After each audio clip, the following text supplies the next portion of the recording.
ব্যাপারটা হয়েছে যে আমাদের এই বহরমপুরে একটা দোকান আছে, খাবারের দোকান, যেখানে মোগলাই পরোটা খুবই বিখ্যাত। সেই দোকানের নাম ও বলতে পারছে না, তো যদি বলতে পারে তাহলে আমি ওকে ট্রিট দেবো, আমি ওকে মোগলাই পরোটা খাওয়াবো। আর ও বলতে, আমি জানি ও বলতে পারবে না, সেই জন্যই আমি ওকে এটা বলছি, কিছুতেই বলতে পারবে না,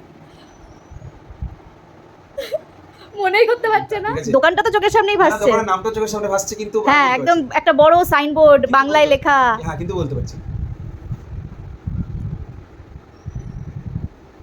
বলে দিলেই আমাকে খাওয়াতে হবে। না, বলিস না। হ্যাঁ হ্যাঁ, নিবাস নিবাস। ঠিক হচ্ছে ঠিক হচ্ছে, ওইদিকেই যাচ্ছ।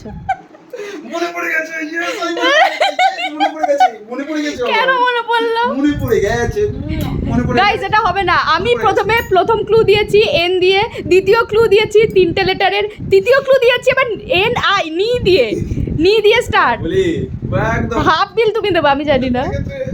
বলো। ইটস নির্মল।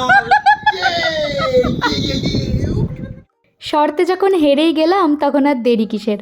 আমি রেডি হয়েছিলাম, ও পড়িয়ে বাড়ি ঢুকলো, তারপর আমরা আবার বেরোলাম। এদিকে আমার সাঙ্গপাঙ্গগুলো সব ঠিক টাইম মতো এসে হাজির হয়ে গেছে।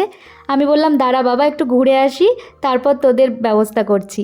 চলে আসলাম সেই অতি পরিচিত বহু পুরনো দোকানে, যেখানে আসলেই বরাবর নস্টালজিক হয়ে পড়ি। ছোটোবেলায় কত যে আসতাম, কত স্মৃতি, সেই একই রকম আছে সব কিছু। সেই কোজি এনভায়রনমেন্ট, সেই বসার ছোট ছোট জায়গা। অনেক দিন পর আসলাম। মেনু তো ডিসাইড করাই ছিল। প্রথমে একটা করে চিকেন কাটলেট খেলাম, দুজনেরই পেটে চরম খিদে ছিল। দুপুরে খাওয়ার পর আর কিচ্ছু খাওয়া হয়নি, ইচ্ছে করেই খাইনি এইসব ঠুসবো বলে। কাটলেট শেষ করার পর তারপর চিকেন মোগলাই চলে আসলো। বেশ অনেক দিন পর মোগলাই খাচ্ছি।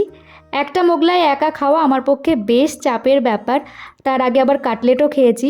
প্রথমে কাঁটা চামচ দিয়ে আস্তে আস্তে খাচ্ছিলাম, কিন্তু তারপর দেখলাম এত আস্তে খেলে তো পুরোটা শেষ করতে পারবো না, তাই বাধ্য হয়ে হাত লাগালামই। আর হাত দিয়ে খাওয়ার মজাই আলাদা, যাই বলো, ওটা একটা আলাদাই তৃপ্তি। হাতের আঙুলগুলো যখন খাবারটা স্পর্শ করে তখন তার টেস্ট যেন আরও বেড়ে যায়।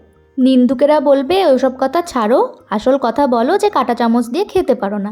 হ্যাঁ বাপু, কাঁটা চামচ দিয়ে খাওয়ার অভ্যেস সত্যিই নেই, জাজ করলে করো, কি এসে যায়। এদিকে আমি মাছের তেলেই মাছ ভাজলাম, মানে ওই বিল পেমেন্ট করলাম। তারপর ওকে বললাম আগে একটা থামস আপ খাওয়াও।